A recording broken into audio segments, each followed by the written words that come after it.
Assalamualaikum warahmatullahi wabarakatuh. Selamat berjumpa kembali pada mata pelajaran Sejarah Kebudayaan Islam bersama saya Rizky Maulana. Pada pembahasan kali ini kita akan membahas tentang peradaban ilmu pengetahuan pada masa Daulah Abbasiyah.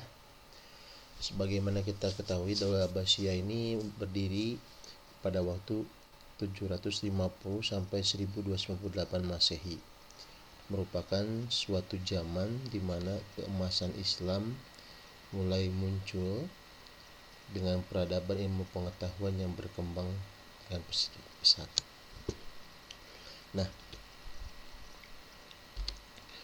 karena pada masa Daulah Abbasiyah ini lebih cenderung pada ilmu pengetahuan, maka yang akan kita bahas pada kesempatan kali ini adalah mempresentasikan Baghdad menjadi pusat intelektual dunia, menarik cendekiawan dari berbagai latar belakang, yaitu berkaitan dengan ilmu pengetahuan, tokoh penting, warisan peradaban, dan hal-hal yang mencakup aspek yang ada dalamnya.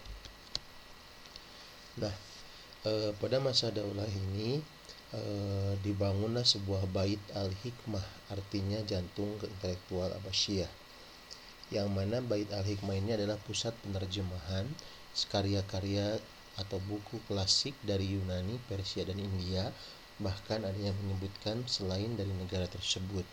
Nah, perpustakaan ini menyimpan lebih dari 400.000 manuskrip dari berbagai bahasa, dan bait al-hikmah ini dijadikan sebagai lembaga penelitian dari berbagai bidang ilmu, yang mana bait al-hikmah ini adalah dibangun pada masa kekhalifahan Harun ar-Rasyid dan menjadi simbol intelektual kemajuan daripada masa Abbasiyah.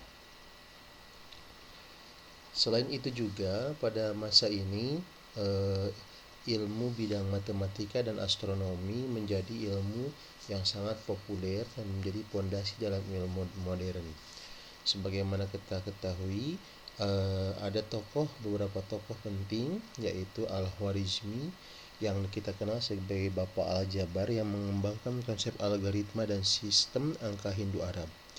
Kemudian ada Al-Batani, adalah sebagai seorang astronom terkenal dan menghitung panjang tahun matahari dengan akurat. Dan yang ketiga adalah Ibnu Sina yang berkontribusi dalam trigonometri dan observasi astronomi. Karya-karya mereka ini menjadi dasar bagi perkembangan matematika dan astronomi modern pada masa tersebut. Kemudian pada bidang kedokteran, adanya warisan pengobatan Islam. Salah satu tokoh yang penting adalah adanya Ibnu Sina, yang mana Ibnu Sina merujuk Al-Qanun fi al-Tib, adalah sebuah rujukan kedokteran selama berabad-abad. Kemudian pada bidang kedokteran ini, pembangunan rumah sakit sebagai pusat pengobatan dan pendidikan, dan kemudian ada Ar-Razi yang bisa membedakan penyakit cacar dan campak. Kedokteran pada masa Abbasiyah mencapai puncak kejayaan dengan penemuan inovasi-inovasi penting. Selain dari astronomi, matematika, dan juga kedokteran, ada juga filsafat. Nah, ilmuwan filsafat yang terkenal pada masa ini adalah Al-Hindi, yaitu filsafat Arab pertama, kemudian Al-Farabi, yaitu adalah guru kedua dari Aristoteles, dan Ibnu Rushd itu adalah komentator Aristoteles. Para filsuf muslim ini memahami dunia melalui akal dan wahyu. Selanjutnya ada bidang kimia dan farmasi, di mana dilakukannya beberapa eksperimen dan penemuan-penemuan, yang mana tokohnya adalah Zabir Ibnu Hayyan, yang terkenal dengan bapak kimia yang mengembangkan teknik eksperimentasi dan distilasi. Nah, kemudian pada dunia farmasi dibuatkanlah daftar-daftar obat-obatan dan cara penggunaannya. Sehingga kenapa disebut zaman keemasan? Karena hampir dari semua segi bidang itu mencapai kemajuan yang sangat luar biasa. Tak kalah dengan itu, ada bidang geografi dan sejarah. Pada salah satu tokohnya adalah Al-Mas'ud, artinya beliau menulis catatan sejarah dan geografi dunia. Kemudian ada Ibnu Khaldun yang membuat muqaddimah teori siklus peradaban. Sehingga dengan adanya ilmu geografi dan sejarah membantu memahami dunia dan perjalanan peradaban manusia. Nah, pada bidang teknologi dan inovasi, adanya kemajuan ini salah satunya bentuknya adalah kincir angin dan air.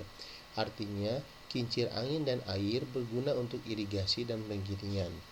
Kemudian adanya teknik irigasi dan adanya jam mekanik, sehingga dengan adanya teknologi dan inovasi diaplikasikan dapat mempermudah kehidupan sehari-hari.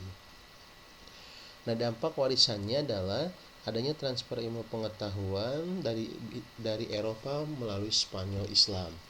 Kemudian adanya pengaruh Renaissance, artinya karya ilmuwan muslim dipelajari oleh Eropa, dan adanya warisan intelektual yang masih sangat relevan.